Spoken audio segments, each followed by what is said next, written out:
Nah, sembari menunggu perjalanan dilanjutkan, saya ingin sedikit membahas tentang sosok Rasulullah SAW. Kita ketahui bersama bahwasanya salah satu sumber pengetahuan adalah melalui buku bacaan.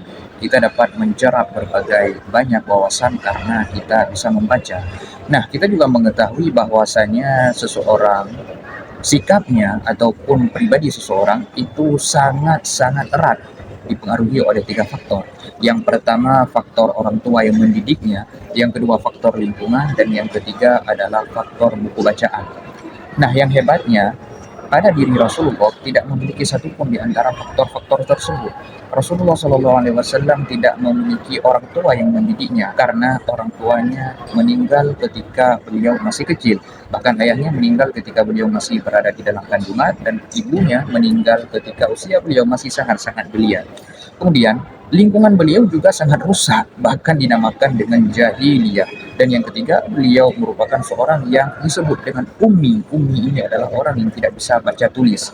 Bayangkan, tiga hal tersebut tidak ada untuk membentuk pribadi Rasulullah. Maka bayangkan bagaimana mungkin seorang manusia yang tidak dididik oleh orang tuanya, beliau juga bahkan tidak punya guru yang mentalakinya, beliau juga tidak punya kemampuan untuk membaca dan untuk mencerap pengetahuan-pengetahuan daripada orang-orang bijak di zaman dahulu, dan lingkungan beliau sangat bobrok, tapi beliau bisa menjadi sosok dengan akhlak, dengan moral, dan dengan uh, pribadi yang sangat-sangat mulia.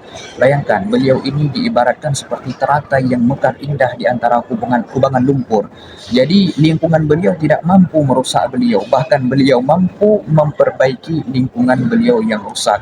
Inilah yang hebat daripada sosok Rasulullah. Makanya dikatakan oleh Imam Al-Busiri, katakan kafaka bil ilmi fil ummi mu'jizatan fil jahiliyati wa ta'dibi fil mutumi. Cukup bagi engkau wahai Rasulullah sebagai mukjizat. Artinya jika seandainya engkau tidak memiliki mukjizat-mukjizat yang lain, mukjizat ini cukup, lebih dari cukup bagimu. Fil ummi mu'jizatan fil jahiliyah.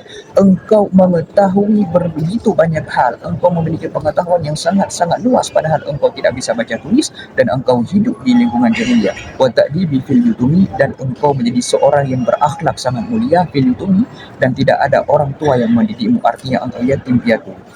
Nah, ini yang sangat luar biasa dari diri Rasulullah. Jadi ada satu rahasia mengapa Imam Al-Busiri menempatkan bait ini pada akhir pasal ke-8 Burdah yang membahas tentang peperangan yang dialami oleh Nabi dan para sahabatnya. Bukankah ini tidak memiliki kaitan? Jadi ini sesungguhnya memiliki satu rahasia yang sangat dalam.